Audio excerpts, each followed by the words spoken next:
Oo. So yun nga, parang nung nakuha ko siya sa ano pa, reto pa. May nagpakilala. Oo, nagpakilala yung kaklase ko nung college tapos nakilala ko siya. Blind date pa kami. Hmm. Ta's nag-umpisa lang kami as text. So, dun naano ko na yung pagiging joker. So, may ano ko na mga nagse-send ako ng mga hindi ako nagse-send ng text jokes, Oo. Ayun, Knock, knock. rap Tagal jokes. sumagot. Tapos nung nag-husga, nakalimutan mo na. Ano nga ulit yung punchline ko? Oo.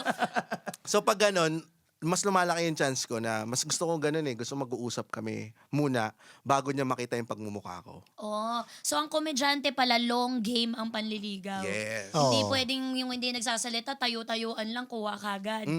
Wala kaming ganong anong tawag doon? Wala kaming ganong luxury. Kailangan mapatunayan nyo muna kung anong meron kayo, yung chops nyo. Oo, kaya ang mga komedyante pag nagkaroon ng jowa, ibig sabihin tinrabaho 'yan. Gusto talaga. Oo, kaya tinrabaho kita.